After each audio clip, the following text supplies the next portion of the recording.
Hi my friends of Hatariwater, now we are going to do a tutorial that was sent from one of our followers. It's related to the analysis, precipitation analysis and temperature trends. Well, in fact, it's just, sorry, it's, it's just precipitation trends because there was some data on temperature, but in fact we didn't do it. So there is an Excel that will be delivered with this tutorial. So is this one. So this one we are not going to use it. And in this tutorial, what we will do is there are many tasks, many tasks. The first one is data visualization. Like the first task was a data visualization in form of histograms or best possible graph giving clear view of the data. So we are going to use pandas as PD. We are in this case we are running Python on Jupyter. So we are going to import pandas as PD, NumPy as NP, the SciPy stats. In fact, in SciPy stats we haven't not used it. And with this command we open the Excel file and we open just the sheet one. That is where the precipitation data, and the first column will be the date. No, so and since the header of the Excel file, I mean this header was not so pretty, we changed it to a more useful or maybe more practical header.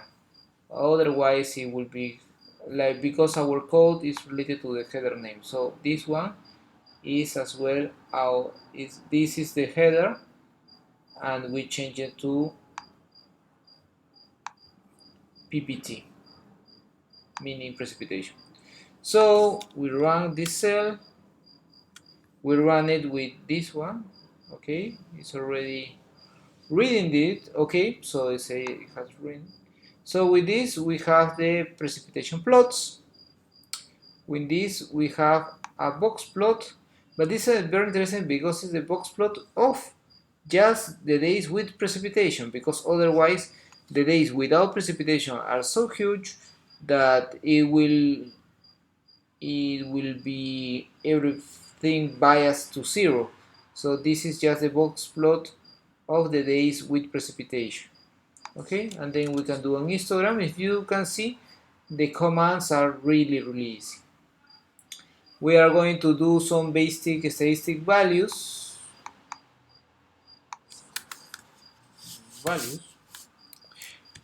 Basic statistic value of data. So that means average, standard deviation, quantiles, minimum range for 10 years, 30 years, and complete series. So this one is the average standard deviation quantile, but for just 10 years. Okay, this is for 30 years because it will run from the 1950 to 1980, and this is for the whole series. So there you can see the number of values in each range, in each interval, and then you can see that the mean is different and the standard deviation is different and the maximum is different as well for each. Okay, so in this, like, they want to see which is the best fit distribution for both temperature and precipitation, but this is, in this case we have not done temperature, so this is this. Okay, so we have first we trim 2 days with precipitation,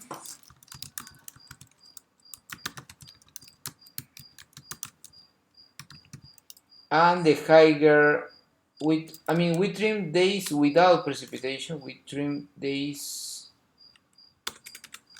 without precipitation, plus we trim the higher 2% quantile. No, the higher 0.2% context. And why do we do that? We do that because since the statistical distributions are related to the average, and these high values will start to shift our will and they will have a huge impact on the standard deviation, and this impact on the standard deviation will be very harmful, or like it won't let our data to fit into a distribution. That's why we trim the highest. I mean, we trim a very small part of values, but this small part of values are the ones that could increase standard deviation. I don't know. I mean, if you have a point of view on this, you can write me, and then we can discuss what is the correct approach on this. I haven't figured out what to do. Okay, so we trim our data, and then we calculate the mean and the standard deviation. And this, with this cell, what we do is we create the probability distributions. Sorry. In fact,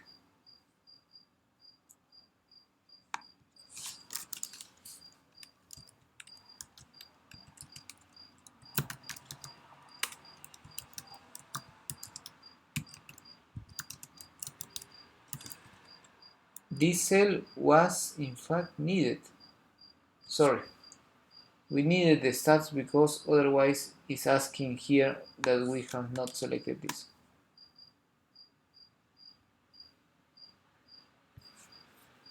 Okay.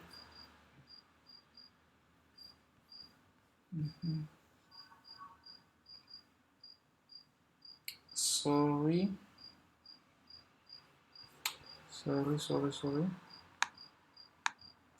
Sorry, let me find out, because I have another IPython notebook where I have the right GitHub.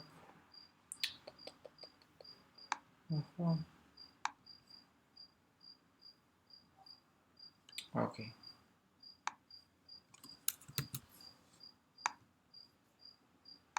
Okay, here.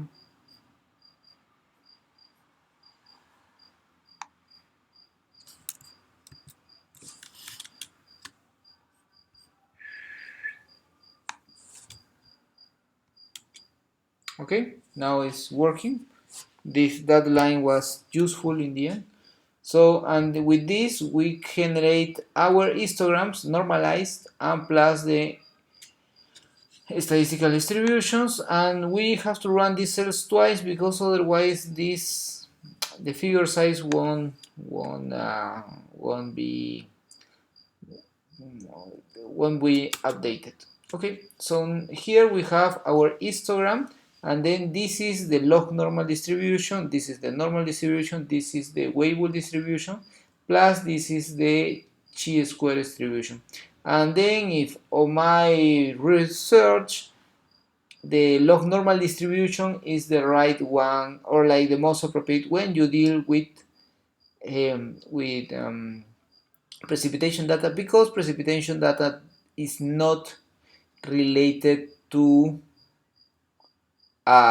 do not have negative values. So, and if you can see here, well, it's okay. And then just try, I mean, on your side, just try not to trim this, I mean, just not to trim this highest 0.2%, and then you will see that the fit is worse. I mean, like, you don't have any good fit for any side.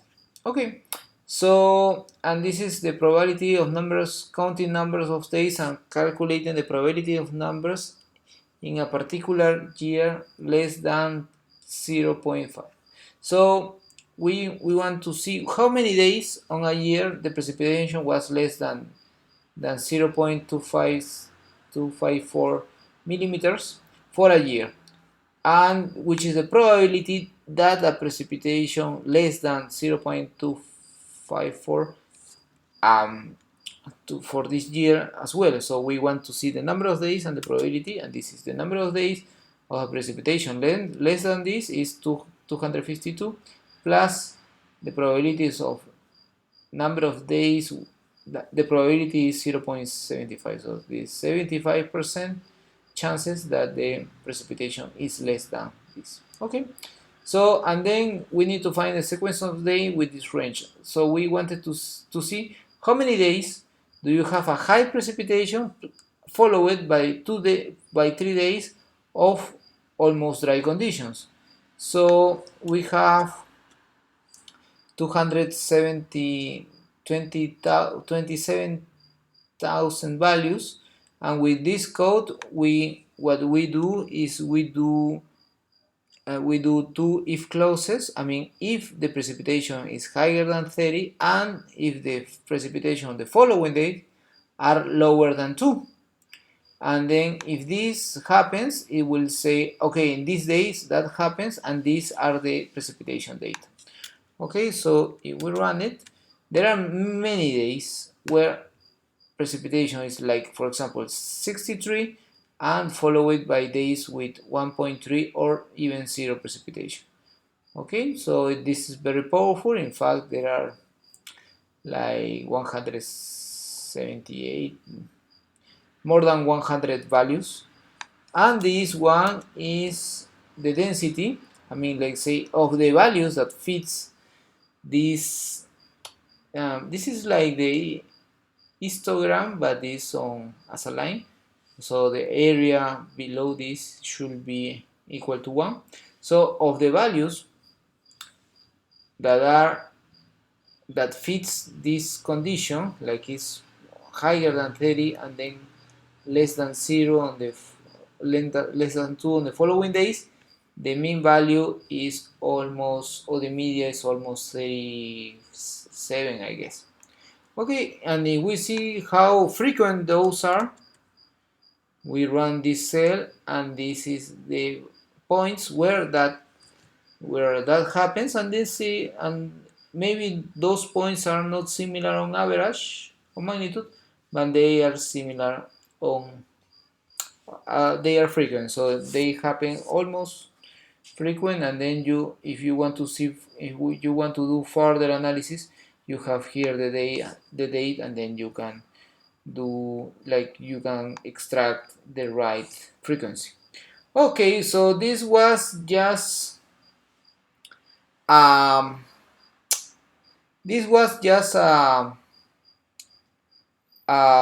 a good, I guess, and for you, I hope that this is a good example of what to do with precipitation of analysis trends, analysis of precipitation trends with Python. And I hope that you have liked this tutorial. Please follow us by the YouTube channel that you are seeing this, and I will drop my email. My email is saulmontoya.ida@hatari.com. Okay, so this is my email. You can write me. In fact, this was a question given to my email. So if you have another question where I can help you in order to do some useful Python scripts related to water resources, like, I will be happy to help you. Okay, so please follow us, and I hope that you have a nice day. Thank you.